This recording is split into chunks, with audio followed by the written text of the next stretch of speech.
Hello, lads and ladies, and welcome back to the channel. Tonight we are on League One. 24 games to talk on League One. Yes, we had a game on Friday night. Sky actually selected a couple of League One games. We had 11 on Saturday. We had 11 further on Tuesday as well. And we also had a game on Wednesday between Sheffield Wednesday and Bristol Rovers on the TV cameras. Tonight we're going to discuss all that, the latest League One table, going to compare it to last year's League One table as well, see how far some teams have come and some how far they've dropped as well. But we can't do this alone. We need our co-host in the chat as well. He's here. Jake, how are we doing, son? Oh, bloody living the dream, Ben. I have just got the stream up on my laptop over here, and I've paused it at the best possible time. As you can see, Nappers is there, look. No, look, mate, I'm good. I've had a really good week since I last saw you. Obviously, we picked up 4 points against two teams that are pretty decent. Oh, there's me again. Look, there I am. No, I'm good, mate. I've had a really good week, to be honest. Looking forward to adding to it on the weekend, but lots of football to get us to sunk into, Ben, by the sounds of it. Yeah, a busy week. I'll be honest with you. I watched a couple of the bits from the game. I didn't watch the game, obviously, due to being busy. I'm not like you, Jake. I don't just go home and have 3 days off. You know, I'm constantly on the move.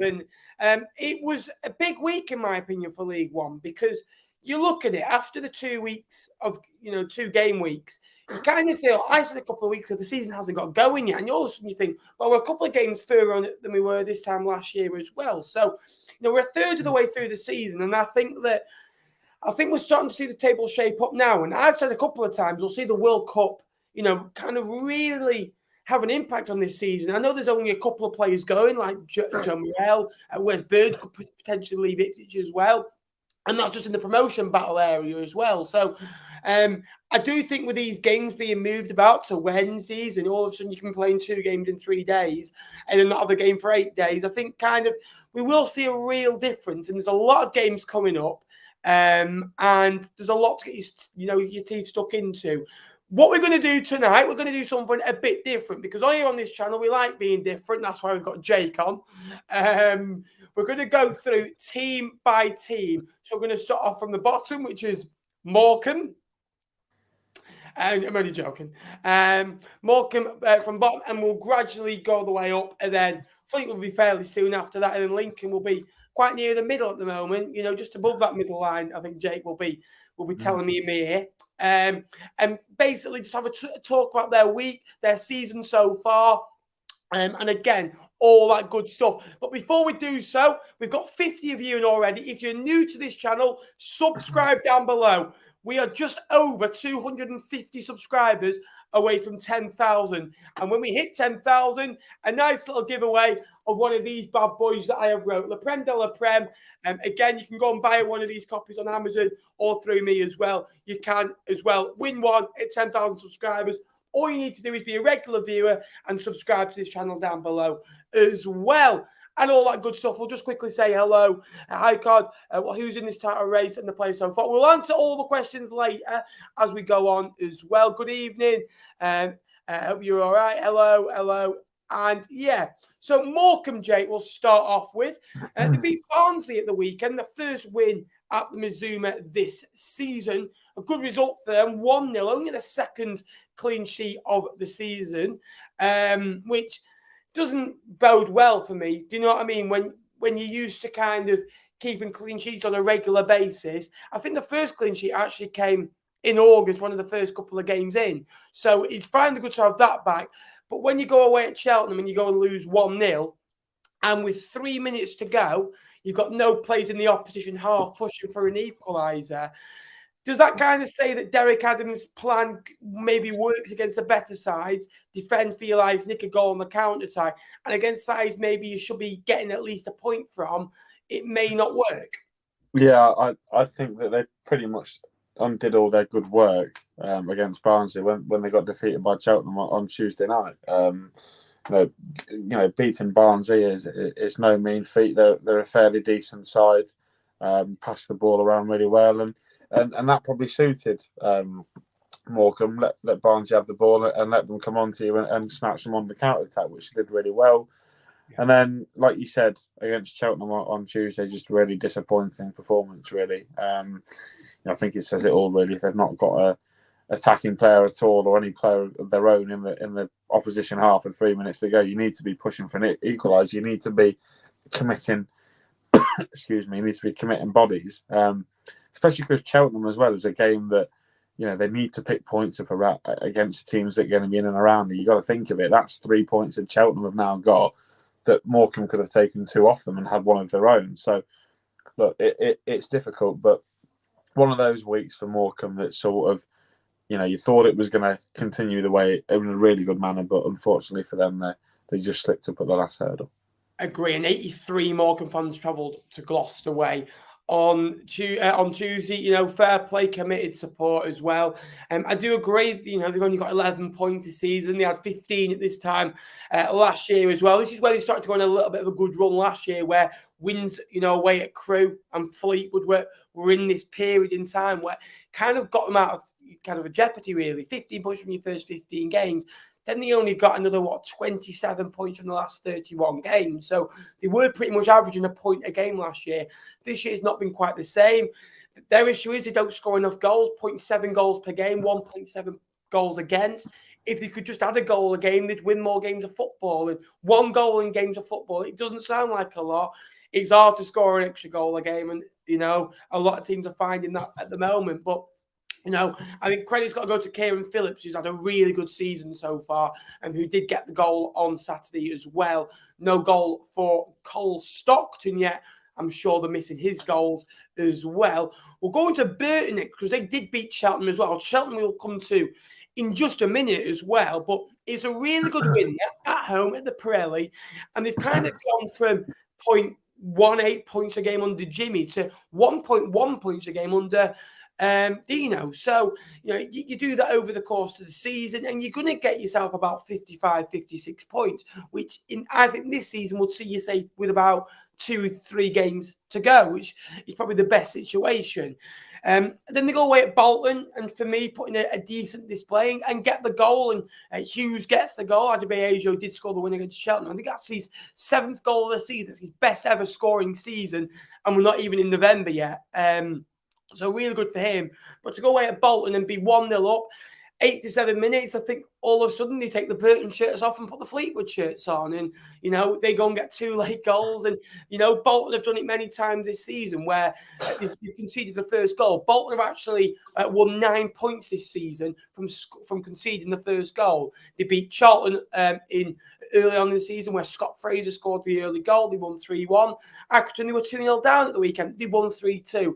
And on Tuesday, again, similar fashion, 1-0, 2 late goals.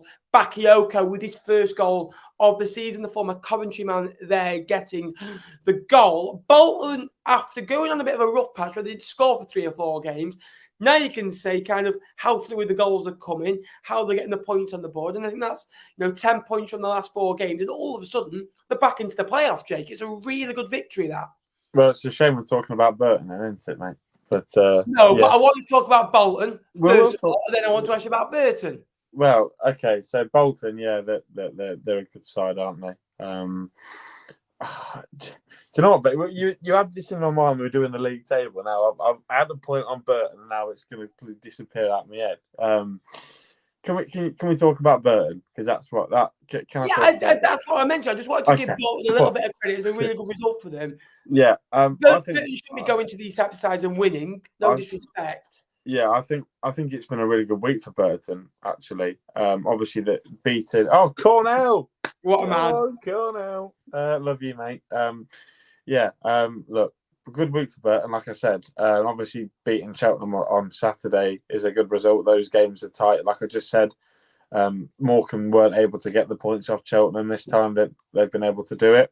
And then Tuesday, by all accounts, Burton put in a really good performance against Bolton. Obviously, got the goal, go 1-0 up. And of course, when a team in Burton's position in the league table goes 1-0 up at a team who are gunning for the playoffs or automatics, they're going to sit back, aren't they? And I think they had every right to do so. And ultimately, they just fell up short. But I think Dino's going to be encouraged by the performance, and the fact that they obviously get a goal up at Bolton's a good characteristic. So, good week for Burton. I think they can build on it, and like you say, if they can go at 1.1 points per game for the rest of the season, and they should comfortably sort of see themselves above the dotted line before May. Yeah, it'll be a very slow process, don't get me wrong, but they should get the job done. However, maybe not 33 points. You may be wanting Burton to probably get around 38 at this stage of the season, just to kind of give yourself that little bit of buffer. But I think it'll be anywhere between 33 and 38. They'll see you safe.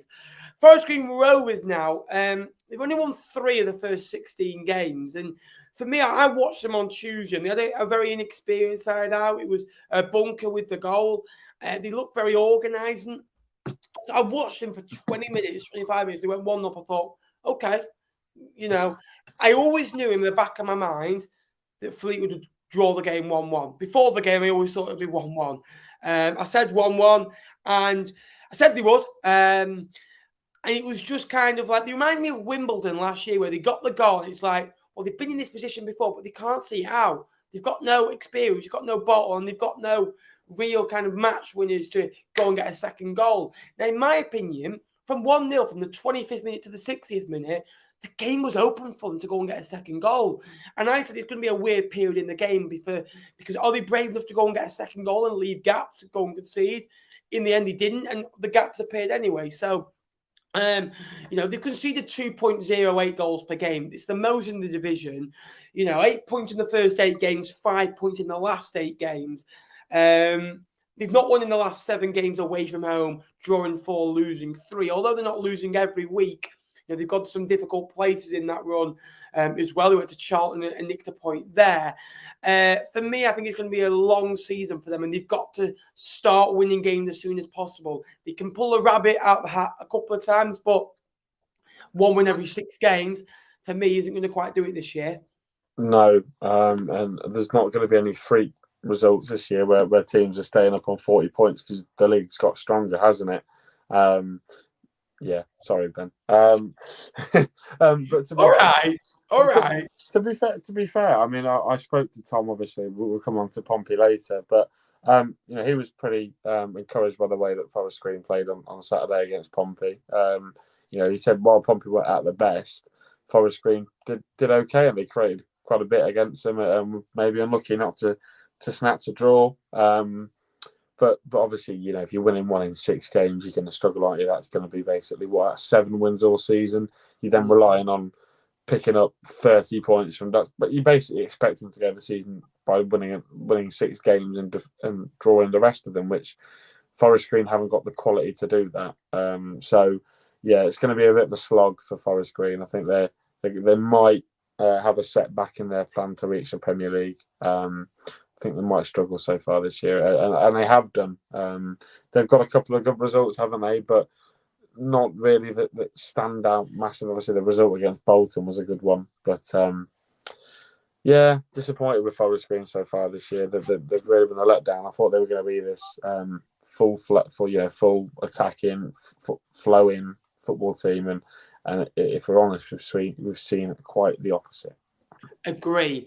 MK Dons are 21st, and if you are just joining us now, we're going through the League One table, and we will go on to your team in the relevant position. So the higher up you are, the longer you have to wait. So MK Dons, they are 21st, and they've probably got 21 reasons why they're not feeling too great at the moment. If I'm honest with you, it's a really good result on Tuesday, but I want to talk about the game on Saturday because it's not good enough at home. Wycombe have come and basically put in a performance that Wycombe do. Legs, hearts, mind, spirit, endeavour, bodies in front of the line. MK Dons have lost the last 5 home games. No winning 6 at home. The last win coming against Port Vale in September. One shining light has been Will Grigg. He's on 5 goals this season. That's 15 goals a season if you have a look at it over the course of the season. Been a bit of a decent play, but none of his goals have really kind of thought, bar Tuesday, you thought, thank you very much. Great result that. to go away at Charlton, that was a brilliant response. Charlton actually outpassed MK Dons today. Charlton had 592 passes, I believe, in the whole game. MK Dons had 300. MK Dons, by the way, in terms of stats, they're only about 5th or 6th up in completed passes per game. So this MK Dons passing football is a little bit of a myth. So, I think they've been found out this year, in my opinion. 4 of the 13 points have come at home this year. 9 of the 13 have come away. Great result against Charlton. We're going to quickly move on because I am wary of time, and you're going to start us off with Oxford, Jake. Again, been very inconsistent so far this season. They've got a win, 2 draws and 2 defeats in their last 5. Lost at home to a decent Peterborough side, but got a great point on the road at Portsmouth on Tuesday. 8 of the 15 points for the U's have come away, and a decent one at Fratton Park. Yeah, the issue with Oxford at the moment is you don't know which side's going to show up, because clearly they have the quality in the ranks, haven't they?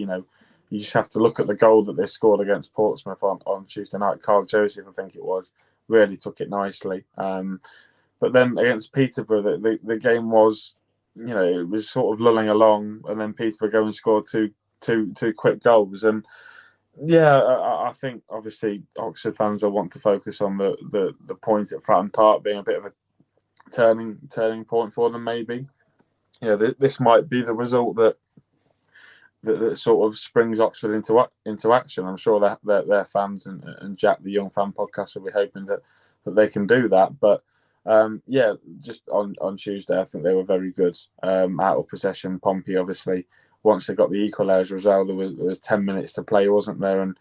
And 10 minutes at Fratton Park when you've got the whole crowd going against you is a very long time. It's similar to sort of Anfield, isn't it? Really, when they've got the entire Anfield crowd behind Liverpool, they're pretty difficult beasts to stop. And Pompey are the same at Fratton Park, and to show the resilience to keep Pompey at bay for that 10 minutes or so, whatever it was, shows a lot of spirit. And maybe it might just mean that Carl Robinson has got the players playing for him, and if they can see it through to January, sort of not losing too much ground from the playoffs, they might see if they can do a Blackpool of a couple of years ago and sneak in from completely nowhere and try and get themselves promoted. They are worse off from last year. This time last year, they were on 22, 23, 24 points, that area. And they're 8-9 points worse off than they were this time last year. So they are worse off. But it was, if you ever look at the first 12 games, it's very like this year, very win, lose, draw. It was only at this point last year where they went on kind of win, draw, win, draw, win. Where Oxford can do that, they can go and pull 3 or 4 wins out of a rabbit hole. And this is a good point for them. Kyle Joseph has been really good of late. That's his 5th goal in 12 already. I know he has his big critics, but you can't go against a goal scorer who scores goals. And at that record, he's going to get you 17, 18 goals in a League One season. Obviously, Matty Taylor got himself sent off against Peterborough, which won't help proceedings as well. We'll go to Accrington next, who, again, have got a bit of a difficult run, in my opinion. Now, I believe that is 7 defeats in the last 10 games. So, being 2-0 up at home to Bolton, Wally and an own goal by Johnston, you should be seeing out that game, and going away at Peterborough and scoring early. That's 2 leads that you've let slip away to, let's be honest, 2 sides that are in the playoffs that will want to be there at the end of the year, and maybe sides that you expected to lose against. But for me, it's minimum 3 points dropped. And if you don't win the game against Bolton, you don't lose it. And unfortunately, Bolton got the edge. Now, if I'm honest with you, I know they give the away fans $2,800 to basically fill the ground to make up a large proportion of their transfer budget. And Andy Holt's very open about that. For me, if I was an Accrington fan, I'd hate seeing our ground full of Bolton fans. And I know Accrington don't fill it anyway, but it spurs you on, and kind of at 2-1, you kind of think, crap, this ground's not ours anymore. And it kind of takes away the home advantage, which Accrington Stanley are built on. I believe they won 14 games at home last year, so they were really strong at home last year. So it's a disappointing couple of weeks for them. They got Fleetwood on Saturday, who they are actually below at the minute. Accrington below Fleetwood. Last year they came and won it in the last minute as well. So I do believe this side will stay up, but they just got to stop conceding goals, because conceding 6 in 2 games for me isn't really good. Yeah, and it's not really a characteristic that you expect from a John Coleman Accrington side, is it normally when they get their noses in front, they tend to be pretty good at keeping a hold of the lead, and they're probably one of the sides that you don't want to go 1-0 down to, especially last season, given how well they sort of kept the noses in front. So, for it to happen, twice in 4 days, Coley will be disappointed, and I echo your point really about allowing the away fans. You're practically taking away the home advantage, aren't you? All it is then is a grass pitch, and they've got more fans than you, and all of a sudden it becomes a very difficult situation. But it can also be difficult for the away team if they've got added pressure. So, bad week for Accrington. Like you say, they've got you to play on Saturday and then us to play on Tuesday. So no doubt they'll pick up 6 points and have a much better week. One thing that surprises me this year about Cheltenham, Jake, is that apparently they're having a much weaker season. They're not as good as last year. They're not as consistent as last year. But they're only 2 points worse off than they were this time last year. Now, Duff was labelled a hero last year, and rightly so, did an unbelievable job. And Wade Elliott got some fairly ridiculous abuse at Burton on Saturday, which wasn't pretty. But I know they've just beaten Morecambe, who they should beat, but they're on 17 points from, their opening, they played 5, 7, 11, 15 games. That's a decent little record. And if they carry on that, they'll get 52, 53 points, which is only maybe 3 or 4 points worse off than they were this time last year over the full 46 games. So for me, I think you've got to take positives that you've won half your home games. You're on 17 points. You're pretty much, you could probably say, 35% safe. Another 2 wins and a draw, and you could probably go, tell you what, we're halfway here. The disappointing thing is you've only won 1 out of 7 away games, which was away at Exeter. But they've drawn against sides that they should be drawing away against, at Port Vale and Fleetwood. So what they are doing is kind of keeping sides in and around them at bay, which is good to see. It was a really good result for them against Morecambe. They've got MK Dons up at next, because we said these next 3 games that if you can try and get 4 points out of them, win 1, draw 1, lose 1, kind of you're not losing any ground on you. You're 3 games further on, and also you picked up a win in there. And the good news is they kept a clean sheet. Yeah, and the thing is with Cheltenham, they're sort of keeping pace with the rest of the league, aren't they? It's not like they're being cut adrift. So, I'm sure Cheltenham will be happy to pick up 3 points. Obviously, you're then taking 3 points away from Morecambe as well, aren't you? So, I think Cheltenham, obviously, they have high expectations because of what they did last year and how comfortably they were surviving in League One last year. So they'll expect to do the same again. But the thing is, the league has significantly improved in quality, I think. The teams down the bottom have got a lot better, and it's difficult to stay with them sometimes. And Cheltenham are one of the sides that will have one of the lowest budgets in the league. They won't have the cash to throw around. But I think they'd have to, the start they've made is decent. They're not in the bottom 4 as we speak, I don't believe. So, happy days. Yeah, they're not. At the moment, they're well above it now, 18th in the league. So for me, doing really well. I think as well, maybe while there is a bit more pressure, Fleetwood got 40 points last year. Maybe they're comparing themselves to other teams. That Fleetwood have improved a little bit. The teams at the bottom have improved a little bit. And the league's kind of got a little bit, I'm not going to say weaker, but I think it's a bit more competitive in other areas. Now, all of a sudden, you go from 16 points from the bottom 4 to 8 points. So you drop 2 points, and then the other team gain 8 points. All of a sudden, it's kind of like hang on, we're only 6 points off it. You're not kind of giving yourself much context about the league you were in last year. So I think Cheltenham fans need to do that. They're a good football club. And if I'm honest with you, I've seen enough from them this year to see that they'll be safe because they've got a good squad. Broom, Williams, Daniel Undu is massive. We've given him a little bit of a stick, but he's vital to the way they play. He holds the ball. For me, can I be honest with you? I love him. Probably one of the best strikers in the league that don't score 20 goals a season. I love him. I love him. I love him. I love Daniel Underloo to pieces, mate. And I was the only Lincoln fan tooting his horn last season. And when he scored away at Wigan, I've said they would. Bloody go what? I was happy for him. And he's a good centre forward, mate. He's a good centre forward. Talking about, I said you would. Fleetwood are next. But before you do so, there's 78 of you in this chat. Like the stream, because it also helps people come in. We're so close to 10,000 subscribers. I need your help. So subscribe down below, click notifications down below as well. We're trying to hit it by the 1st of December. So if you could, like, subscribe. We've got a nice little series coming in December. Much will be revealed very soon. Should we talk about Fleetwood then? Well, you told me that I could take it, didn't you? I'll tell you what, you go first and I'll pop in. Right, so let me have a look at your result from Saturday just gone, Ben. Let me just have a go. We lost it. You lost it. Oh, I remember. I tell you what, can I just say, by the way, how funny is it? The lad who scored, Sam Nombe, that scored, I've only just learned now to say his name. And he's. But I tell you something, right? Sam Nombe and Stansfield together. Yeah.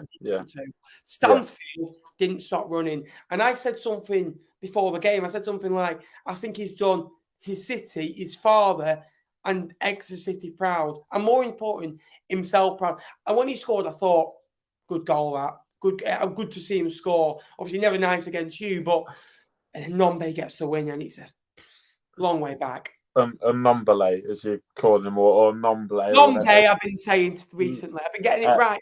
I want to say something quick about Exeter. Exeter were brilliant.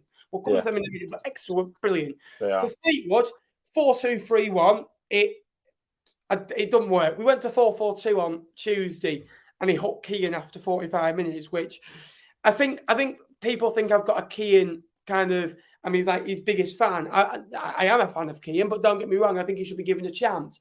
He went to a back three and brought Danny back on. Danny was dropped on Tuesday, and Earl went to left back.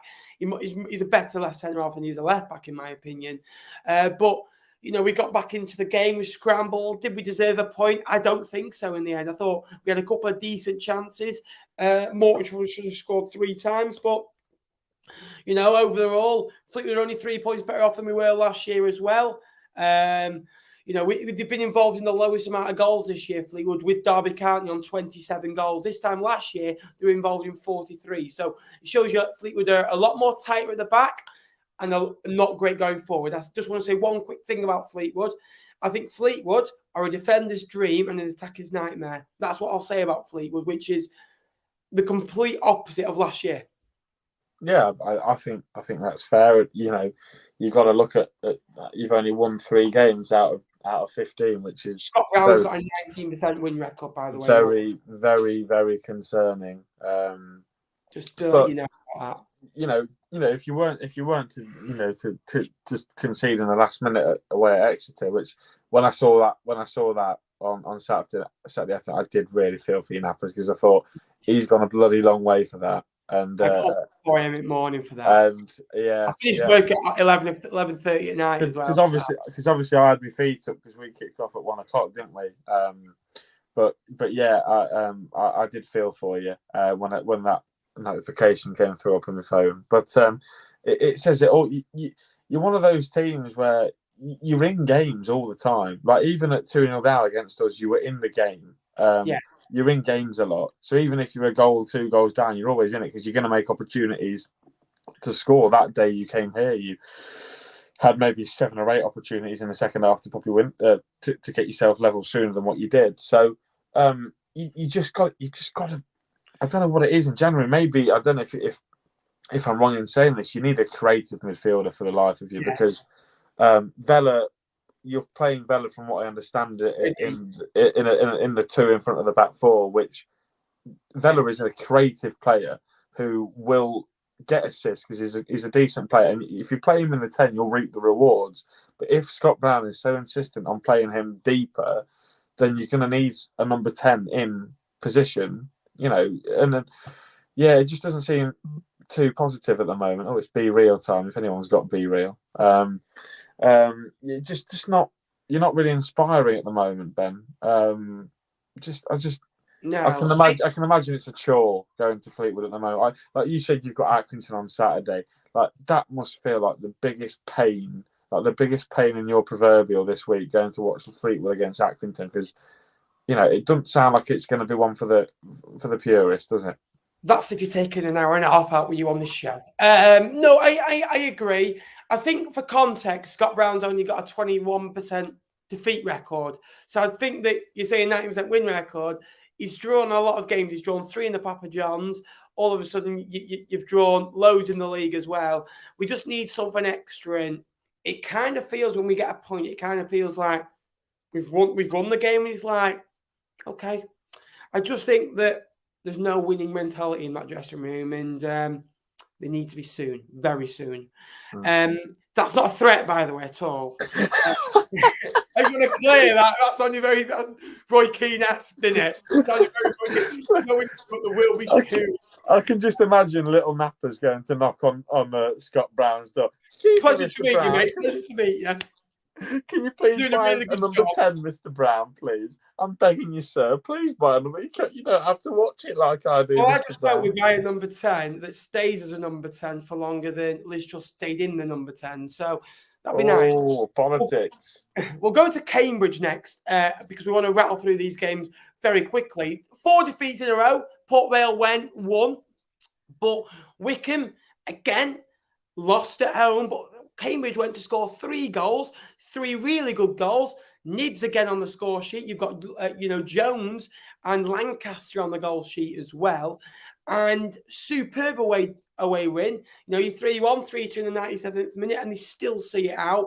They only have 34% of possession and 5 shots on target. I've mentioned this week, Cambridge went to Wycombe and did a Wycombe on Wycombe, basically. Yeah. Do you know what? It's a strange week for Cambridge, isn't it? Because they've had 1 home game, 1 away game. And with Cambridge, you associate them winning the home game based on their early season form at home. And they lost it to Port Vale. Pretty late on, I think, Port Vale seemed to score. Was it like 90th minute or something like that? 79th was. Yeah, a late goal. And then they go to Wycombe, probably with no expectations at all, thinking this is a playoff finalist of last year. They're a decent side. They just haven't had the best of starts.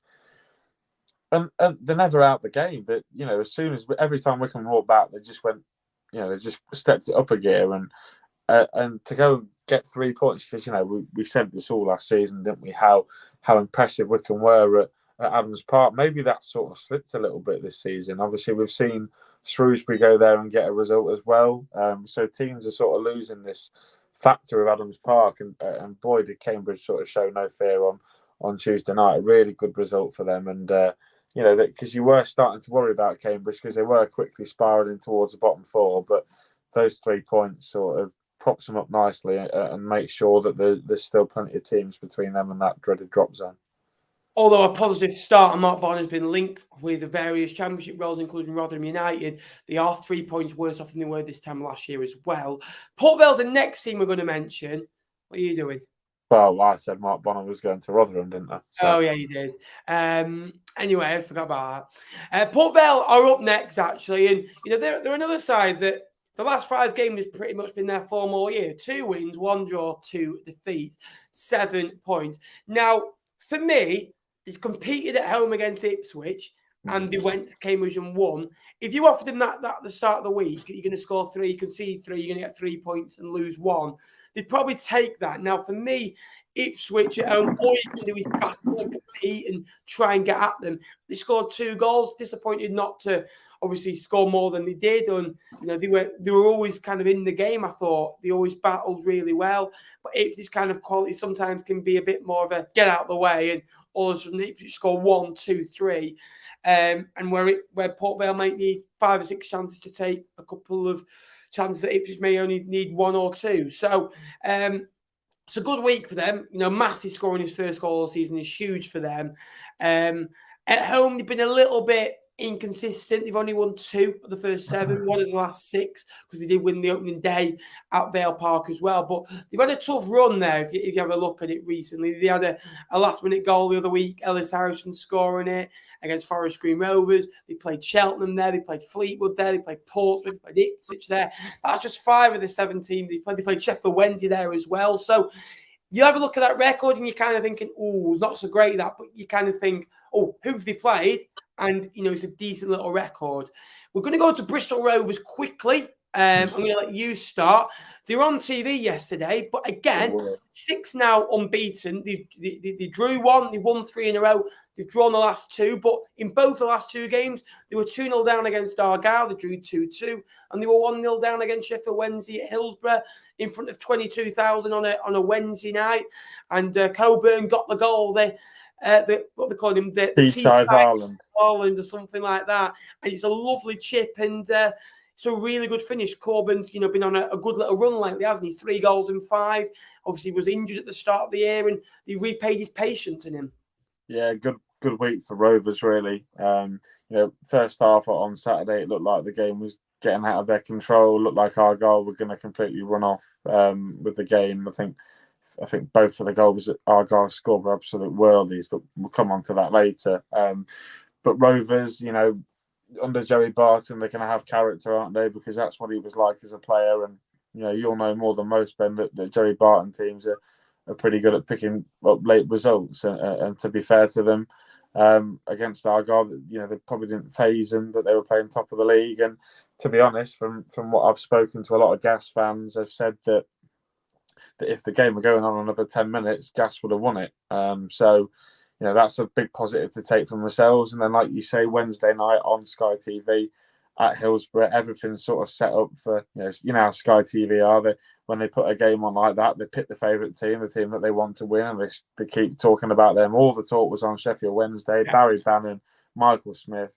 Home form, how many points you've got at home? Absolutely, and everything was stacked against Rovers. And, when the first goal went in, when Smith scored, I was a little bit worried for them. I thought, okay, Wednesday, when they get in front of, tend to be pretty decent.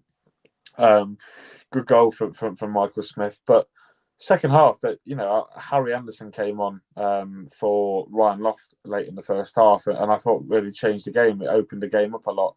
Harry was able to run in behind the Wednesday left wing back and cause issues. And if you look at the goal that they scored, it comes down that left hand side, the right hand side for Rovers, where Harry has dragged the wing back, the left wing back, and the left centre back. So Jayden Brown and the left wing back, Marvin Johnson, isn't it at the moment, out of position. And I think it was Ant Evans that was able to slot a nice, lovely ball through to Josh Coburn, and what a finish. I mean, we shouldn't really be surprised with Josh Coburn, because he's scored goals in the Championship for Middlesbrough at quite a good rate as well as someone coming through. So good finish, really good point, and just also to give props to the defence at Hillsborough last night as well.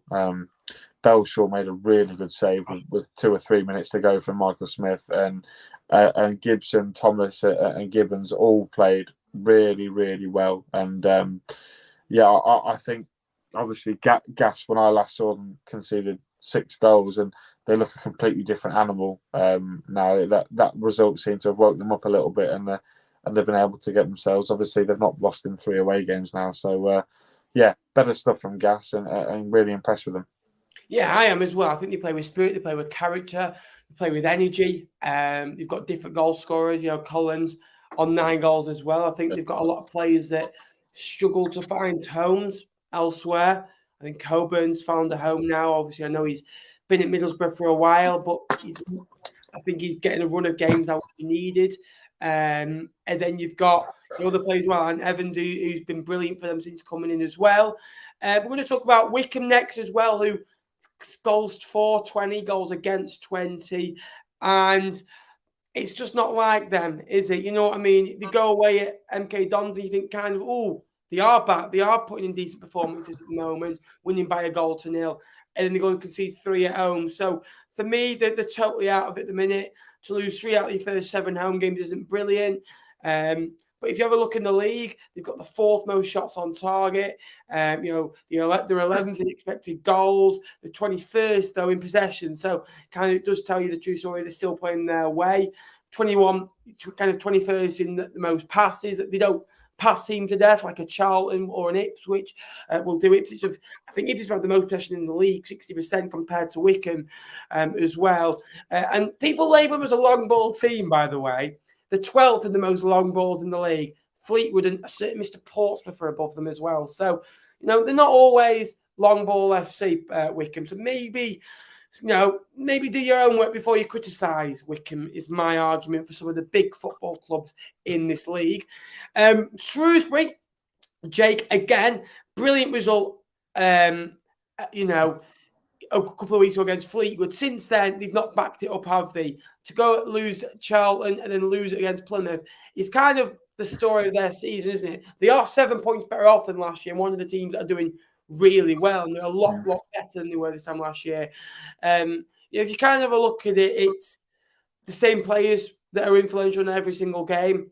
Jordan Shipley scores again. Imagine my surprise. Unfortunate not to hold on, but when you're playing Plymouth, who have won the previous 7 games at home, they go and win their 8th game at home. It's unbelievable. Some stats about Shrewsbury. This is Shrewsbury-esque. 1 goal per game, 1.1 goals against. The 5 points off the top 6. However, the one that I think they'll be better about is 8 points off the bottom 4. Yeah, they'll be looking down rather than looking up to the top 6. That's definitely for sure. I think they'll be disappointed this week, obviously not picking up any points. A better performance last night than on Saturday by all accounts. Shrewsbury against Charlton weren't massively in the game from what I've been told. Charlton were very they weren't very ruthless in the final thirds, but we'll get on to that later on. But Tuesday they performed a lot better. Obviously going 1-up at home park. Not a lot of teams have done that so far this season, and it looked for everything that they were going to hold out and get a really famous win down there and try and keep the title race, I suppose, close, because at the minute Argyle seem to be running off with it. But I think they'll be disappointed. A week where, whilst there's so many better points off than they were this year, they'd want to get some points out of this week. Charlton at home, Plymouth away, you want to get some points out of that and try and keep that distance from themselves in the bottom 4. Because, like you say, they won't be looking at the top 6. I think Steve Cotterill is a good enough bloke and a realistic enough bloke to realise that that's not their battle this year. Making sure that Shrewsbury are still in League One in 9-10 months' time, it will be the aim for them. 100%. By the way, it's mad when you have a look at Plymouth this year, who we will come to in a minute, but they've won 12 out of 16 games, which is unbelievable. They're on for 110 points, and we'll come to them in just a bit. It's a great result for them. A certain Mr. Lincoln City are next. 5 wins in the first 14 games. You're 3 points better off than you were this time last season as well. You've only lost 3 games this year. Look at him, he's sat up, bless him. And making an effort now, are we? At this time last year, you lost 6. This time this year, you've lost 3. For me, I think that you're winning games by a goal again. You've won 5 games. 3 of those have come by a goal. 1 came by 2 goals, and the other one came by 3 goals, where you won 6-3 in a crazy game, which probably happens once every century at this rate, if I'm honest with you. Mandrew got the goal, 2-2 now for that man as well.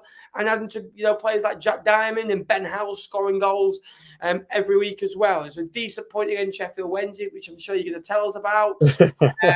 Again, good character and good spirit. And you go to fellow Yorkshire outfit Barnsley and win by 1-0, and a really good crowd from you, boy. Was it 1,200 in the end that made the journey? I don't like this saying down or up, wherever it is in the country. I don't really care. Sideways, really. Sideways. There you are. A bit like Scott Brown's tactics at the moment. Talk to us about it. Yeah, I'll save a little bit on Sheffield Wednesday for when we talk about them, but Lincoln in the Sheffield Wednesday game, obviously Rushworth made the mistake and gifted it to Lee Gregory, who put the ball away. First half we were very abject, we let Wednesday have the ball, and they were very good at keeping it. They probably could have been a couple up at half time. I think that would be fair to say. But second half, pretty much straight away, as soon as the referee blew his whistle, some really good patterns of play down the right-hand side, and it released Danny Mandroyu, who it's 3-3 if you're including the Papa John's Trophy, because he scored against Newcastle under-21s as well. So, look, really good finish. He's got such composure in front of goal, and it showed again on Tuesday night. Barnsley, obviously they wanted to react to the defeat against Morecambe that they had on the Saturday. First 15 minutes, I thought they did pretty well. They pinged the ball around pretty nicely. The issue with Barnsley is, and we'll come on to that later also, is that they don't exactly penetrate you with any purposeful possession. They're having possession for possession's sake, and once we were able to frustrate them, we were in the game a bit more, and we hit the counter. And despite having only, I think it was less possession, and then we had the better of the opportunities. Sort of similar to Sheffield Wednesday game in the second half, and yeah, obviously we're able to take advantage just before half time. This time, Jack Diamond hit the post. And who I do want to give credit to, and I did on our podcast and preview review show of our game on Tuesday night, Carl Rushworth. Obviously made the blunder against Wednesday on Saturday, but had a really, really strong performance on Tuesday night away at Barnsley. He really commanded his area really well and came for everything. Still think he's one of the better goalkeepers at this level, given how far what he's done so far this year. Also, I will finish soon, Ben, because I know you get bored of hearing to Lincoln. But good to see Joe Walsh back in the side on Tuesday night. Give such balance and technical ability to our back three, and it allows Regan Poole, who is stronger on his right foot, to move from left centre half to right centre half, and allows Paudie O'Connor to come in the middle, because bless him, he's not the fastest. But yeah, really good week for Lincoln. Obviously, you've got the Ipswich result 10 days ago as well that we're still bouncing away for, and looking to Saturday. Saturday's a winnable game away at Port Vale. So October has been very kind to Lincoln, and it wasn't on paper, but we've sure done pretty well. A month that you were worried about, and you've got some decent results in as well. Yeah. So again, we'll talk about Derby County, who 14 games in, and at what point you start to say that they need something in January, or they need a purpose, or maybe that this isn't the year. We're 14 games in, we're saying that there's 32 to go, there's 96 points still to be played for, and they could easily go and pick up 50 of those quite easily and get into the playoffs or something like that. I think they'll probably need 55, 60 points, if I'm honest with you. But they failed to score in 6 out of the 14 games, and 2 of those have come in the last couple of days. Against Ipswich, they didn't have a shot on target away at Ipswich. Now, that is credit to Ipswich for nullifying them and being absolutely brilliant and fast and agile and being the better side. But Derby, if you're a better side than that, you've got to go and back results up, and they haven't been doing that. Coming back to Pride Park, decent crowd behind you. Gary Caldwell's first game in charge of Exeter City as well, who we will speak about in the Q&A as well. For me, it's worrying signs. Now, they're not conceding many goals, which is good to see. They're one of the better defences in the league. They've only been involved in 27 goals like Fleetwood. So, they need to be a lot better. And they need to start saying to people, Pride Park is our place. And, you're not going to get anything today. They've only won 4 out of 7 at home. For me, the top teams win at home, 99% of the time, or 9 out of 10, or 8 out of 10. At this moment in time, they're probably winning 6 out of 10. And that is a difference between Sheffield Wednesday, who, by the way, are the best team in League One in 2022 at home. I think they've got something like 50 points in 2022 at home. They've scored the most goals outside of the Premier League at home this year as well. And that is a difference between them and, Sheffield Wednesday, Ipswich, Plymouth. Plymouth won 8 out of 8 for a reason. And Derby have got a decent squad. They've got good players who have been there and done it. There's a lot of overrated players in that squad, I believe personally, that maybe living off a couple of years ago, whereas Ipswich players kind of have a nice little blend. Plymouth have a brilliant blend, a great team spirit, and kind of Derby kind of just have a bit of everything mashed together, and it's not gelled. And I don't like using that word. And there's going to be a lot of work to be done. They're going to have 3 shots on target against Exeter City at home. Again, credit Exeter. Derby County, let's be honest, not good enough. Not good enough at this moment in time. And some of the results they're pulling off, they're not brilliant, are they, Jake? No, I've got to be careful what I say about Derby, because a lot of my mates who I reported on when I was at uni play for them now and are in their first team. So, look, you have to get that, don't you? I think Paul Warne needs a bit of time. Obviously, is it Liam Rossini's squad? It's probably the Derby owners' squad, because I don't think Liam Rossini had much say at all in the recruitment. Obviously, he looks like he's going to be appointed the manager of Hull as we speak. So, look, I think Warney will get them up. I just think that he needs to bring his own players in. I think if they get through to January and are within touching distance of the playoffs, that will be pretty good going for them. That way they can recruit in January, and Paul Warne is a master of bringing players in for this level. He brings in some good players, so they'll be disappointed this week. Obviously, they looked like they were going to get a point at Ipswich, didn't they? Apart from if it wasn't from a really poor back pass from Curtis Davis, I think Curtis Davis or Corey Smith. I can't remember which one it was. I think it was Curtis Davis. I've stuck my neck out now. I'll say it was him. They probably would have come away with something from Ipswich, and then. Yeah, like you say, I spoke to my mate Boz, who's a big Derby fan, and was there the other night. He sort of told me that Exeter played really well, and Exeter probably should have won the game actually. So that's quite an alarming thing from a Derby point of view. So yeah, I think Derby are going to be with us another year, which is great for us, Ben, because we love having Derby fans coming in and giving us some clicks and some views and some abuse. But I think they'll get it right with Warne. I think they absolutely will get it right with Warne. They just need to give him a bit more time. Right, okay. In that case, as much as I really like it, I would like to see them go back up. When do we go to the canteen and just put something in like the food just to kind of get them on a 10-game losing streak so they're here for a couple more years? Well, I can get the keys, mate, to the training ground. I know where it is if you want to try and stand outside it with a pair of binoculars like Bielsa did.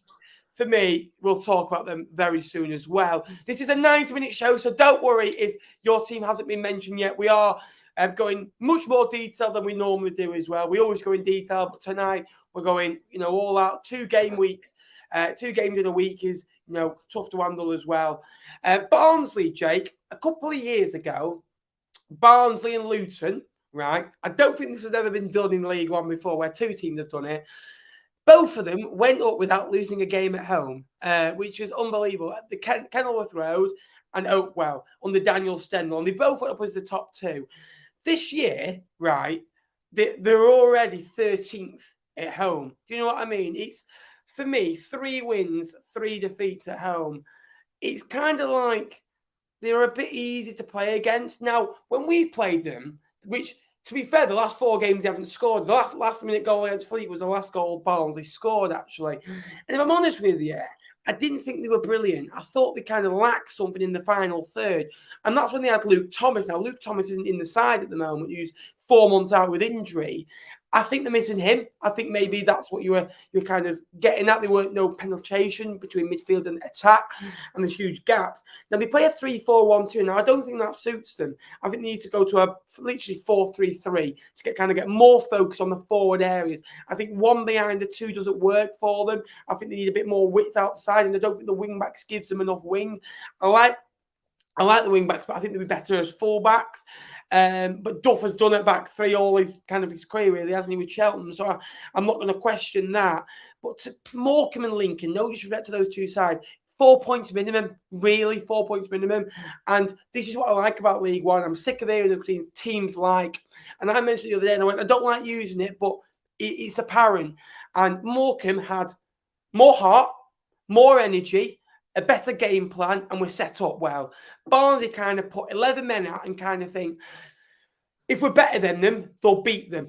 If they don't have a good game plan or they're out of form, we'll beat them. If you put a good game plan and you're good defensively and you're solid and you don't give many kind of set pieces away and you don't kind of give, kind of loose balls away and you don't lose your second balls, you'll win your games. If you do the basics against Barnsley, you win the game. Wycombe have done it. Morecambe have done it. Lincoln have done it. Those types of sides. Plymouth did it earlier on in the season. I know they went to Bolton and got a point. I just think they need to be better. And defensively, they're all right. I think they've got the 3rd best defence in the league, 0.9. So it shows the back 3 is working defensively, but bit like Fleetwood, just not scoring enough, Jake. Yeah, obviously I watched them firsthand on Tuesday night. Like you say there, the issue is Luke Thomas not being in the side. I think they had Josh Martin one side. Can't think for the love of me that they had up front because they played those 2 in behind James Norwood and they were pathetic. They could, yes, we're a good defensive side and it's difficult to get through us, but still they weren't even giving it a go. They're just very poor, and Barnsley, who are the team that have just come down from the Championship, they're going to be expecting to be back up and in and around it towards the end of the season. I can't see it at all, mate, to be honest. And we raved about Michael Duff last year, and maybe he's just got the recruitment wrong this year. I'm not too sure what it is, but he's a top manager, top bloke. I'm sure he'll sort them out.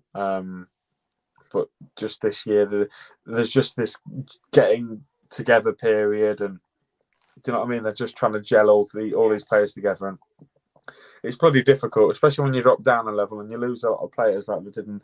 You got to think about it. They lost all the main players, didn't they? They lost Morris, they lost Cordy Woodrow, they lost Callum Styles, Callum Styles, Harry Styles, Styles. Britton as well. He went off to Blackburn. Sorry, so.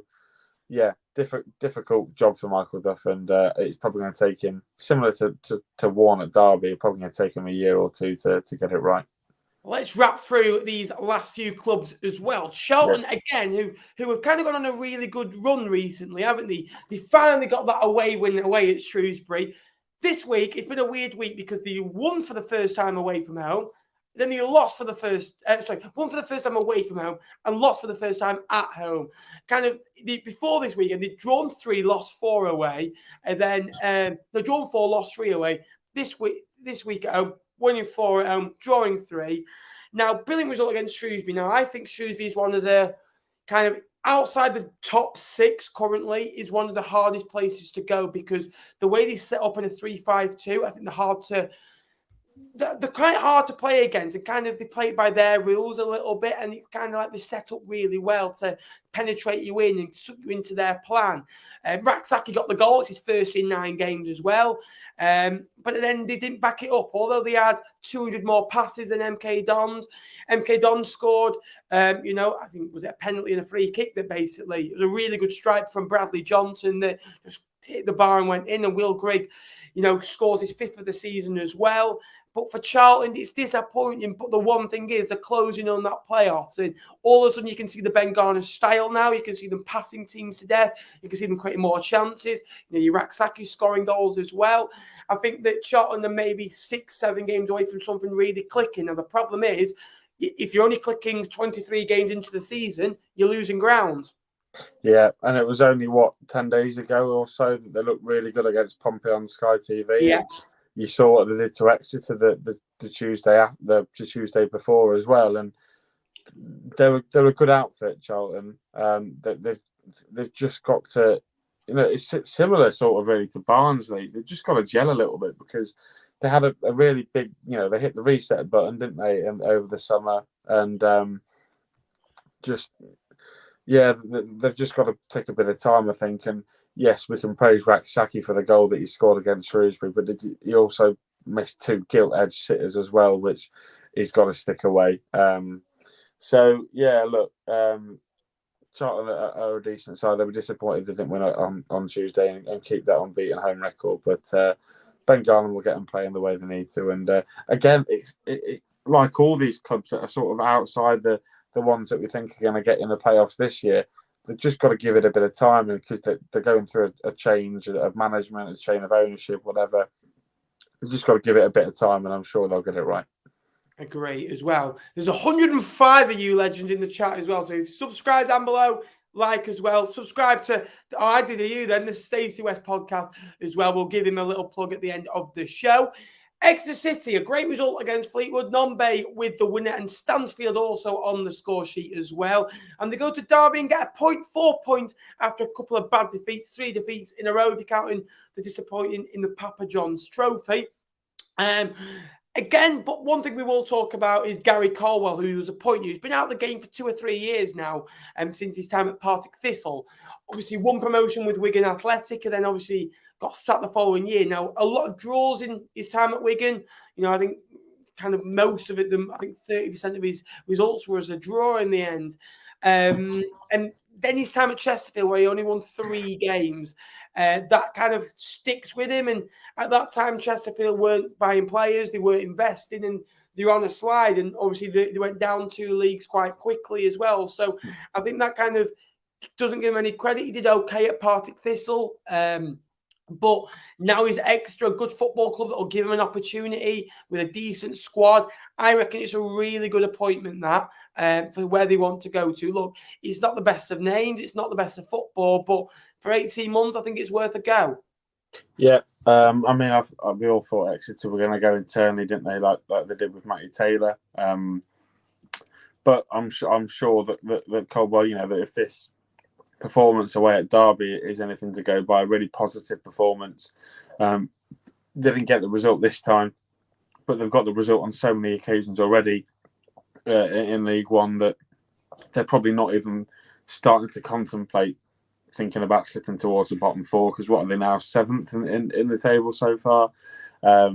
Similar to sort of, they've really taken well, haven't they, to the level similar to what Cambridge and Cheltenham did last year, and there's always one that come up that always do pretty well straight away, and it seems it's going to be them this year. And yeah, it's not a glamorous appointment. I understand that, and I understand why fans might be frustrated that they've not gone out and got someone who's doing well, like a Matt Gray at Sutton, or maybe a Richie Wellens at Leyton Orient. But I think that he'll bring a calmness and a real steadiness to Exeter and look to consolidate them at this level. And based on how Exeter have done in League Two over the last couple of years, struggling to get promoted, if they can, stay up here for 3, 4, 5 years and they've and look towards a championship, then that's definitely a positive. And if Gary Caldwell will have an impact, then good on him.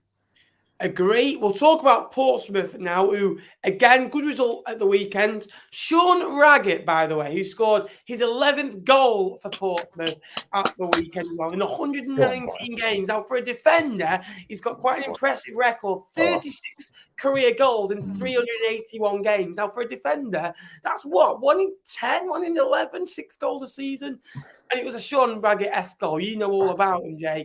And it's a good result. It was Pompey-esque. And then don't back it up. Although, if you break down the chunks and you forget the previous few games as well, 4 points from that wouldn't be too bad. It's still 2 points a game. I still think you're thinking the Ipswich game, they conceded 3 away from home. They lost the game. They conceded 3 away at Charlton, lost the game. Drew 1-1 at home to Oxford. The one worrying thing for me at home is I said at the start of the year, 6 teams or less will come away with a point or less. 4 teams have already come away with a point, including me, you, and Jack from the Young Fan podcast. So 3 of Tom's mates on YouTube, all done him, haven't they? You know what I mean? They can beat the rest. We've done the job done. You know what I mean? They've got 13 points at home, 13 points away from home. Fratton Park needs to be a fortress. For me, they're getting the atmosphere back, but it's slowly flattening down again. And it's like, if you don't shut them up first 15, 20 minutes, you might go and get something out of the game. And it all depends on them, I think. And, I really like Danny Cowley. I got a lot of stick for putting him in my top 3 managers in League One. And I think what he's been through, what he's done at this level, I think is remarkable. And he will get Portsmouth out of this league. They need to be a little bit better. They're 10 points better off than they were this time last year, which is a huge improvement. They're probably maybe 30% of the way points that they need to go and get into the top 6 or even promoted out of this level. So still a lot of work to be done. Again, though, they're not winning games of football at this moment in time. After going on a great streak. Yeah. Now I spoke to Tom quite a lot this week, and he's told me to go easy on Pompey tonight, based on the last couple of performances. If you haven't subscribed, by the way, to Falling Written All Over It, make sure you do, because he's a top bloke. Listen, One written all over it at the minute, isn't it? What's that? It's 1-1 written all over it at the minute, isn't it? Well, they can't seem to win, mate. Yeah, or 0-0. Depending on how you see things. No, look, Danny Cowley loves scoring, loves beating Forest Green. We sort of got here's the Danny Cowley alarm. And we're past the hour threshold. They can mention it now. Yeah. When we got promoted out of the National League, us and Forest Green we formed this rivalry because we were going for the title. If you've won league titles, then you'll know what I mean. Hang on a minute. Yeah, I'm speaking to the guy that won 6 promotions in 10 years, but yeah. No, this is what I'm saying. If you've won promotions, you'll know, like league titles. You know what I mean. You form a rivalry with a team that you're going up against. And against Wrexham, we won the National League against. Yeah. Job done.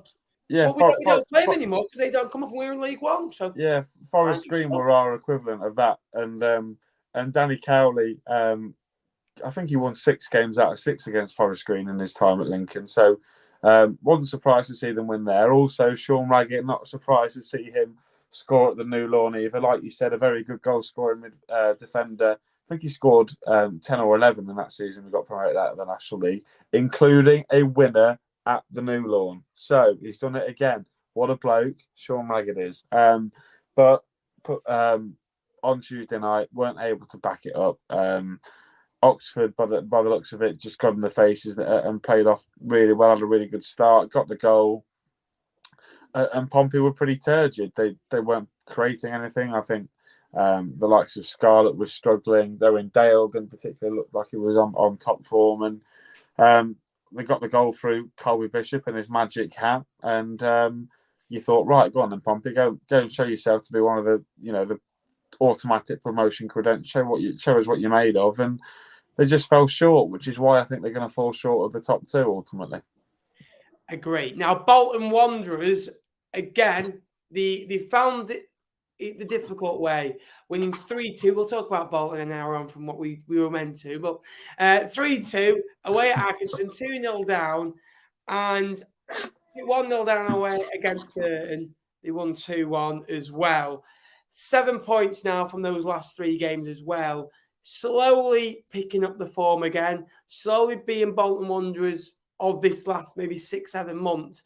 You look at form and they're always in the top 6 from January onwards. At this time last season, they're much better off than they were. They're kind of like this time last year they went on that awful run where I think they lost 8 away games in a row and only scored once with Owen Doyle away at Rotherham United.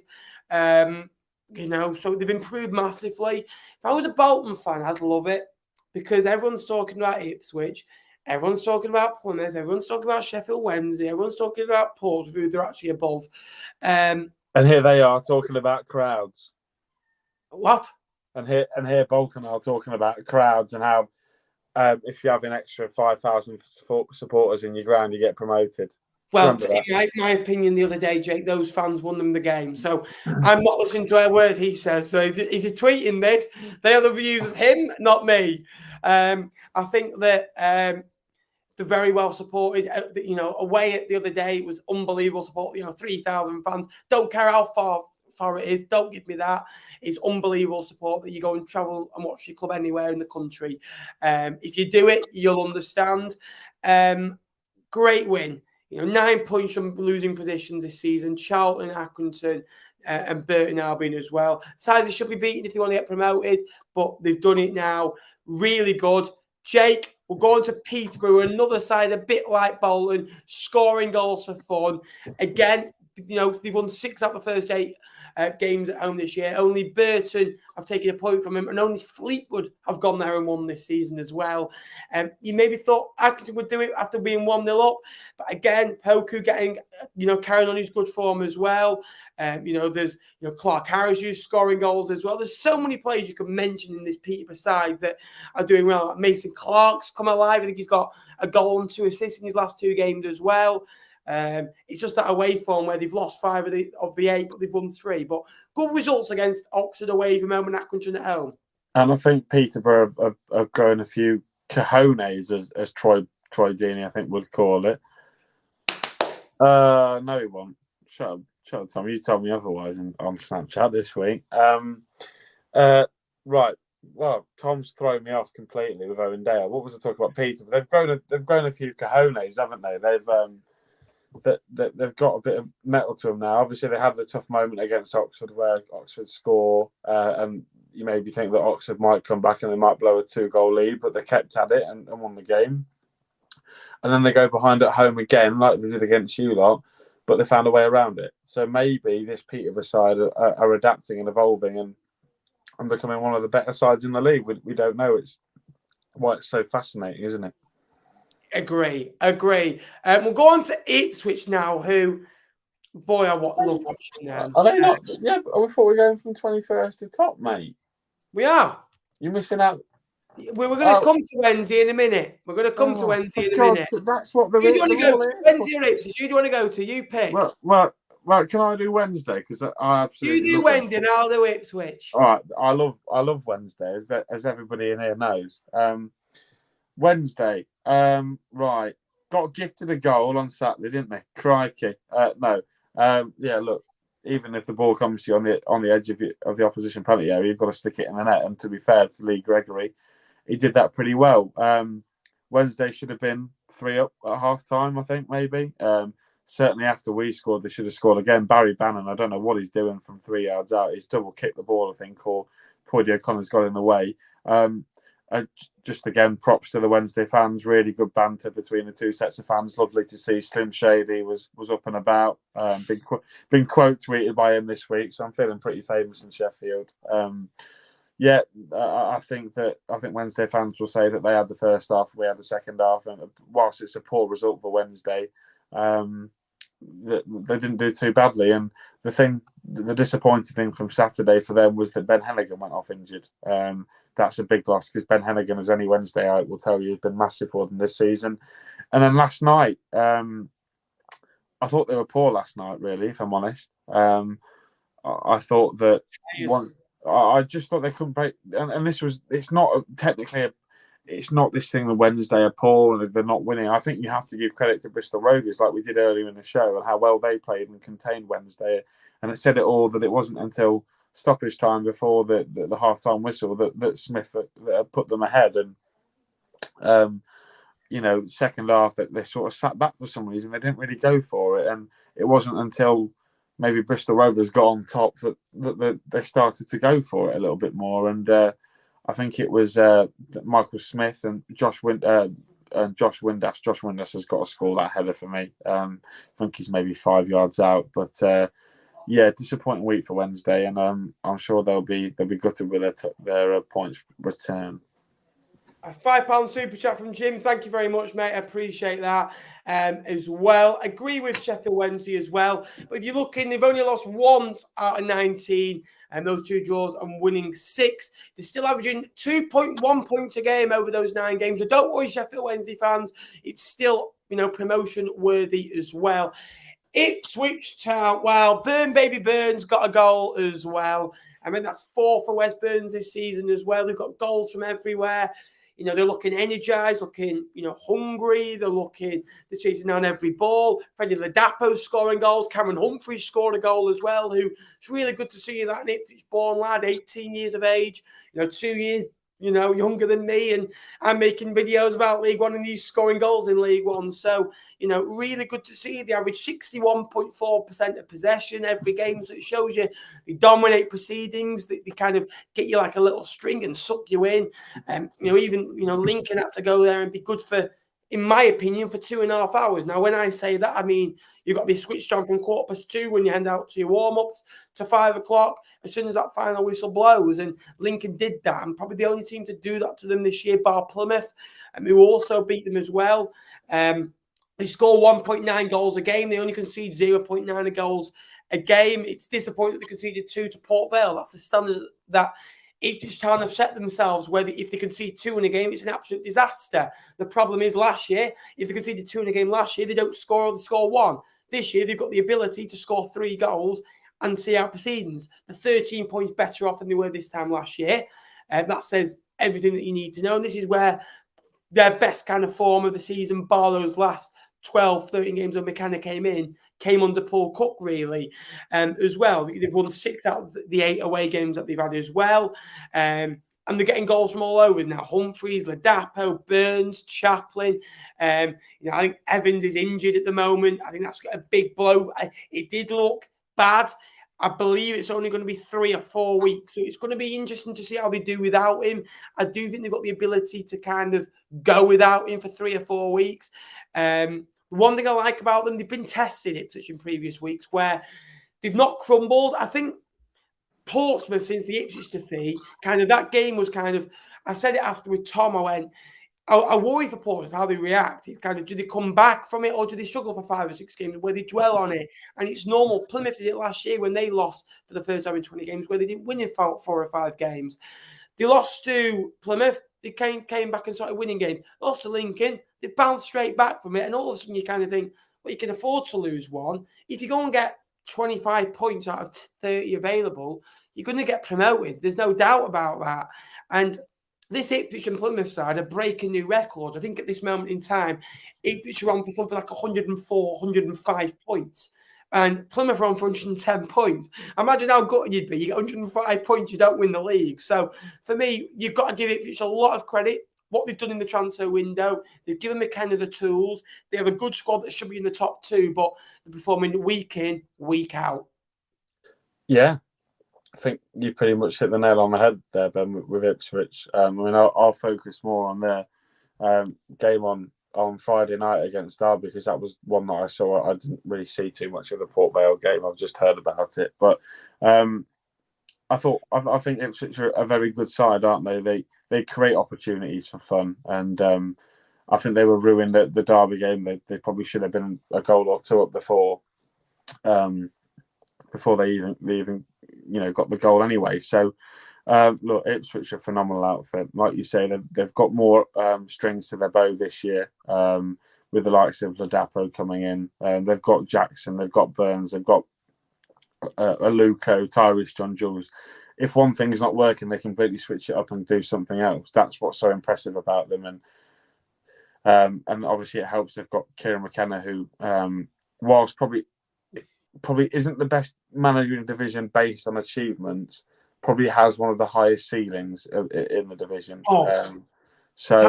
Wow. Yeah, just whilst he's not achieved things like Danny Cowley have, or like Steve Cottrell have it in terms of the past, purely because he's not old enough to, and the fact that he's got a potential higher than most of those lots. So Ipswich, really like Ipswich this year. Really generous as well.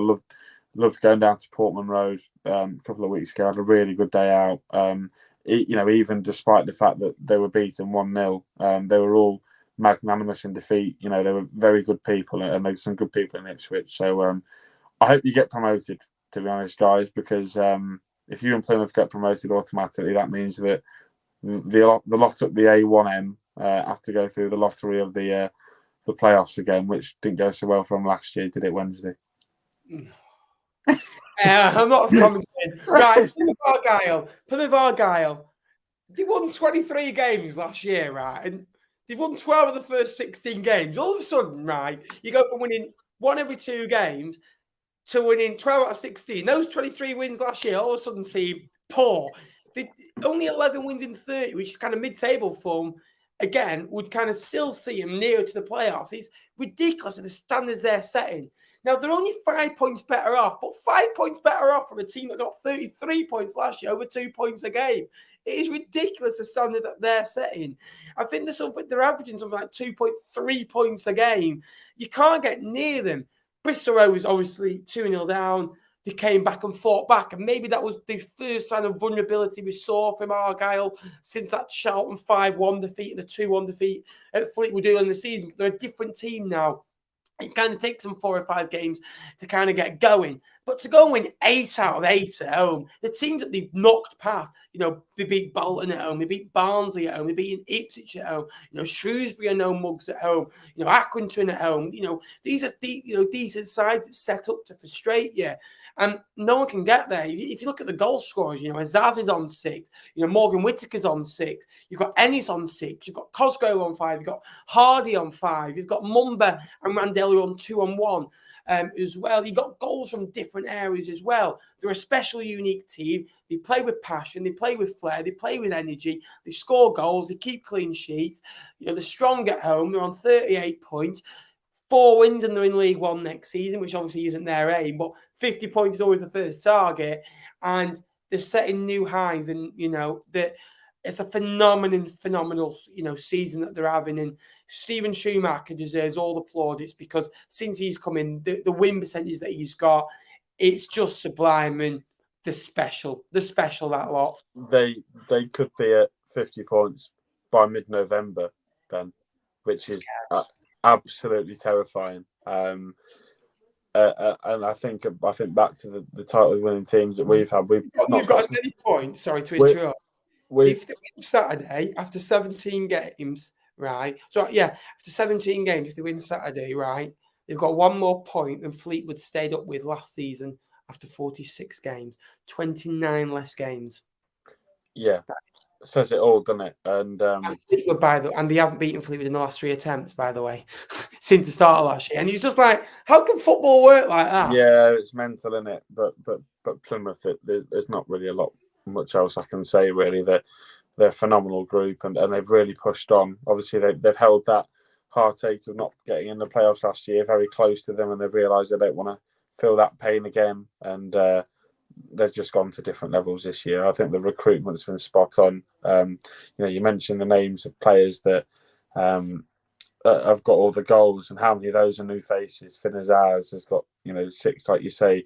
Morgan Whitaker, who's a top lad, top kid, top footballer. He's come in and hit the ground running, and Sam Cosgrove the same. So I think almost any player would do well on this Plymouth Argyle side. That's how good they are, and I'm not going to say they're going to get promoted now, but they are the next best thing since sliced bread. I'm not going to lie. Oh, I agree. And for me, it's good to see him doing well because they're a nice bunch, great fan base. Home Park is a fortress, and long may that continue for them. We're going to go quickly on to have a look at Saturday's fixture before a 5-minute Q&A at the end. Some big games, Jake. Bolton play Oxford. Bolton, who have been really good of late, but Oxford have, won these types of games in previous years, and that's why they've been up there. A big game for both, you'd say. Yeah, I would anticipate going toward Bolton, though, given the fact that they've had a pretty good week. And Oxford have the disappointment of Peterborough. I just think Bolton, you don't back against them whilst they're currently doing what they're doing at the moment. Exactly, and Peterborough, Cambridge, the Cambridgeshire derby, not met in the league for some while. They've obviously had a couple of Papa John's Trophy games against each other. I'm kind of backing a Peterborough win there at home. I think kind of Peter being at home, better side. I think Cambridge will show a few nerves as well. Sheffield Wednesday, Burton. Burton obviously went to Hillsborough a couple of weeks ago and won.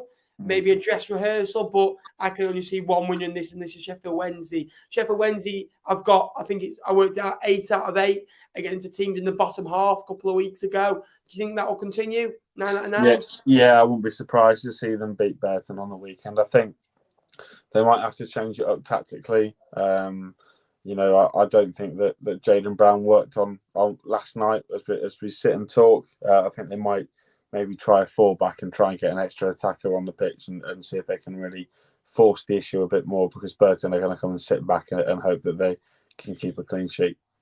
Cheltenham MK Dons and Barnsley Forest Green are interesting games because you'd be fancying 2 home wins really there. But MK Dons winning in the week kind of puts a different perspective of it. And Forest Green Rovers are going to be kind of really hard to beat, in my opinion.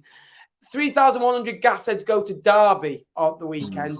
They've done 2B the big teams recently, got points from, and they've gone on a good run. They've gone to MK Dons and won recently as well, Jay. What are you thinking Bristol Rovers at the weekend? Because they normally score a lot of goals against a side that don't really score a lot or concede a lot in Derby County. Yeah, like I said, 3 unbeaten on the road so far for them, and I can see them making it 4 on the weekend. I don't think they'll beat Derby, but I think they'll give them a good go, and I think it'll be a high-scoring score draw for me, mate. Agree there. I think it'd be 2-2 personally. Portsmouth, Shrewsbury next. Again, Portsmouth need to win these types of games, but haven't so far. I think the 3 draws against Oxford, Lincoln and Fleetwood, they'd be open to have 6 extra points on the board. I'd be fancying a Portsmouth win myself. I fancy Ipswich to go to Charlton and make it 2 defeats and 2 for Charlton at home. I can't put it past Ipswich at the minute. I think they're kind of a bit like win a game next. And it's a great mentality that they have. They kind of celebrate the win for a day and the buzz in the next morning. But the next morning, it's kind of like, no, that's gone. What was that? We're only focusing on Charlton, the next game. Yeah, Ipswich for me, mate. Although I think Charlton will make a good game of it, obviously given their good home record. So I don't think Ipswich will have it all their own way. For me, I'll be going something like a 2-1 Ipswich or a 3-2 Ipswich. Just quickly before we do come to the Q&A, so flood the comments in with questions as well. We will get back to them as well. Fleetwood Accrington, Lancashire Derby, 2 teams that are struggling. Again, 1-1. Do we need to even say any more? No, you're going to draw, mate. You don't win, you don't lose, you draw games, and Accrington are one of the most boring sides in the league, and so are you. So I think they'll score first, and you'll score then. 4-4, I think that means. Wycombe Morecambe, I think this just screams a 2-0 Wycombe win for me. I think Wycombe, that decent to get back to winning ways, but they just need more types of those performances that I can see coming on Saturday, long afternoon for the Shrimps. And we'll end up with you boys. Last time you went to Vale Park, you said you scored 6. We did, sir. I don't think you'll score 6 this weekend because I think Port Vale are very good defensively, and I think they're one of the better sides in the division at home, and they're really quite solid at home for what they should be. Where are you going to go? 1-1 for me. Harrison score. Yeah, I went 1-1 on our podcast, so I think a point away from home would be pretty tidy, as long as we don't lose too much ground to the top 6, since we are looking up and all that. Absolutely. So we're going to come to your guys' questions as well. Kudos to Lincoln, Portman Road, fully professional performance. Good to hear that. Burton, another Bristol Rovers for Saturday. Let's see on Monday. Exeter, let's find the comments. Q&A question. Can we expect to see you at Portman Road? If you think, right, I'm going to Portman Road on a Friday night in the middle of December, you'd be absolutely correct. Of course I will be. I can't wait. I'm doing a challenge at the minute. You might have noticed. I only missed one game last year, 45 out of 46, because they had COVID for Plymouth away, right? I love my long distance away days. It was the one game I was buzzing for, and I couldn't go, right? This year, I'm doing 46 out of 46. I've done it before, but that year, it was 2017-18, I think. I missed a few cup competitions. I missed Hereford. I missed some Papa John's. This year, we are doing every Fleetwood competitive game without fail. So it's cost a lot of money so far, don't get me wrong. But, and I've been rewarded a couple of times, but I'll be there. I'm looking forward to it. I'll hopefully be leaving about 11 o'clock and being at the ground about 5:30, but I'm buzzing for it. I can't wait. I hope your trip's as good as mine, mate. Hopefully. You see Plymouth are dropping form like last season, or do you think they'll maintain momentum? No. Can I be honest with you? Plymouth didn't drop form until the last 6 games of the last season, where they still got 81 points last year, which is phenomenal. That last 7 games, they only lost 3, and that was 5-0 in the last game of the season, which was freak. Do you know what I mean? So for me, I don't see them. I think they're a wounded animal. I think they've learned from the mistakes. I think they've got experience now. They've got a better squad now. They've got a better manager now, more settled. I don't think he'll go anywhere personally as well. The only issue that they have is Finn Hazard's going to be called back. I don't think he will with Villa being in the Premier League.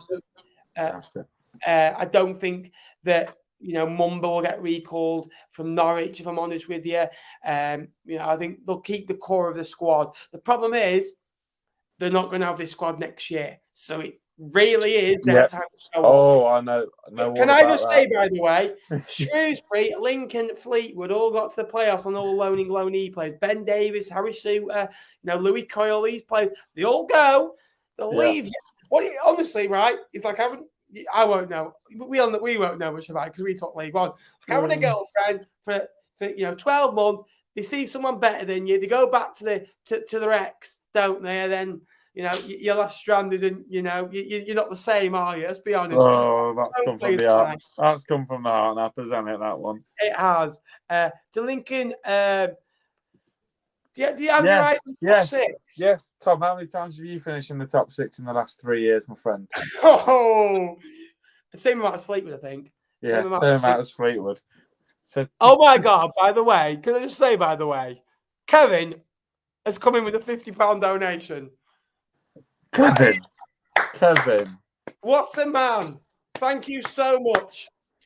Honestly, it means a lot, Kevin. Thank you very much. We do appreciate all on the channel. What's my cut on that then? A couple of EKs at Fleetwood away. Anyway, cheers, Kevin. Thank you very much, Kevin. I really appreciate it. Top man. And guys, I hope you're enjoying the show as well. It's not quite over yet as well. So if you could subscribe to the channel. Let's have a little subscriber update. We are currently 263 subscribers away from 10,000 subscribers. So if you could subscribe down below, get your family, get your friends, get anyone that you know, like this video, put notifications on, all that help us grow.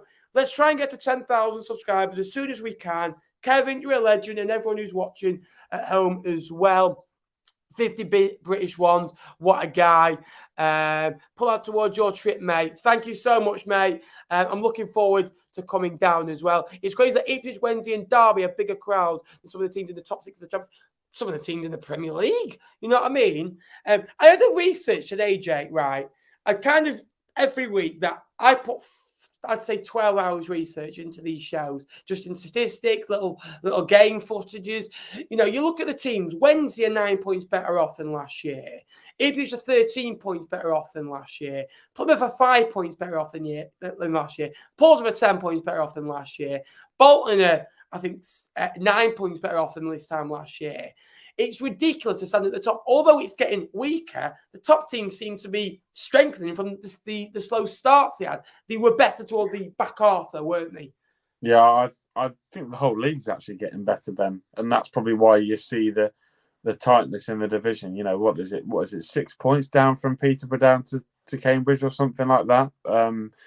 Yeah, it's mental how tight the league has been this year. And I think that's better. I prefer it this way because it's more competitive and you don't know what you're going to get thrown at you. Whereas last year, you go, we're playing a team that are in the top 12 of the league. We're going to get beat. Whereas, you know what I mean? Yeah. I hope you're feeling all right, Chris. My thoughts are with you. Tinder dating site. I won't know anything about that. We'll just put me in the timeout. What's the worst ground in League One? Funny enough, I've actually just filmed a video about League One grounds, my top 10. The worst one for me that I've been to, tough question. That is tough, isn't it? That is tough. I like different sorts of. There's one team that are in my top 10 that nobody will expect. I'm not going to mention names. I don't like Adams Park at all. I think it's a horrible ground. I hate Wycombe's ground. You've got to look at teams really and go, as an away day, don't Oxford. Go in there, I loved Oxford this year. Yeah, you won 3-1 there. That's why. Again, we have had a look at Saturday as well. Don't worry as well. Your knowledge is great and the best out there. Keep up the good work. We have had a little look towards Saturday as well. Don't you worry, mate, if you go back. As well. Plymouth Exeter as well, coming up as well. What do you think about that one on the Monday night on Halloween? Big scary game if you're an Exeter fan, I think. It'd be good for Home Park as well. I'll be watching. It'd be good for those two to cross ties. I think that's something that Plymouth have missed over the last couple of years, isn't it? Having a competitive game like that. I think they've had Bristol Rovers and all that lot, but they're not really derbies for them. And as Tom tells me, Pompey versus Plymouth isn't really a derby, so it'd be good for them to play a local game. Yeah, it is a good game. And then, there's 4 games on Tuesday as well, which we will have a look at on Monday. The Monday show, by the way, I might have to start it at 5 to 7 for an hour because I want to be watching that game at 8 o'clock with all my eyes on it. You forget your Monday Night Football with Gary Neville and Jamie Carragher. I want to watch a bit of Plymouth versus Exeter. We should do a bit of punditry before the game, Ben. Gary Neville and Jamie Carragher style. Yeah, well, if you just stop it here. Anyway, guys, we are going to end the show here. Guys, thank you for your continued support. We've had as high as 120 viewers in tonight as well. Again, we've gained a few subscribers. So if you are new to the channel, give this stream a like, subscribe below. And also, before you go, look at his little face. We can't go without giving him a little plug. He doesn't like his solo layout. Jake, discuss your channel. You're on the road to 10,000 subscribers. And also, guys, the channel link is in the description below if you want to subscribe. Oh, massively appreciated, Ben. Come over to the Stacey West over on YouTube. So there's a whole spiel on what I've got to do here. So the Stacey West is a website run by a guy called Gary Hutchinson. It's in tribute to the 2 Lincoln City fans that died at the Bradford Fire disaster in 1985. Their surnames were Stacey and West. So Gary set up the website to pay tribute to them, and it's sort of become a bit of a news outlet for Lincoln fans. So if you want any Lincoln news, head to there. We have a podcast that comes out every Friday. Come out tomorrow at 8 a.m. I've been on that this week, so go over and listen to that. That's me and Ben, not this one, another Ben.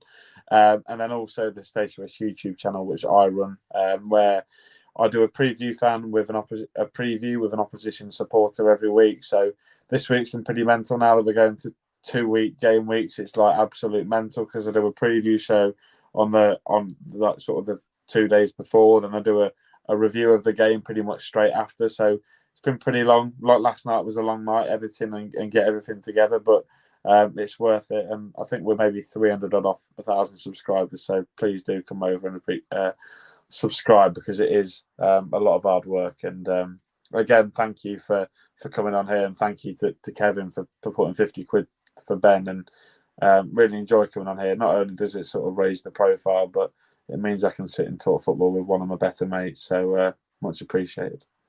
I do appreciate that, Jake, and thank you for coming on as ever. Guys, thank you very much for watching. I do hope you have enjoyed this show with myself and Jake as well. It's been a good one. Thank you very much for your support. It is a big over and out from me, big over and out from Jake. And Jake, any final words, me mate? No, mate, just up the imps, really.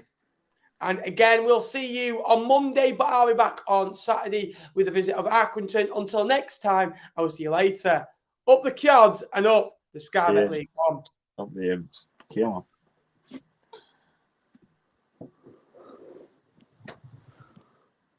on.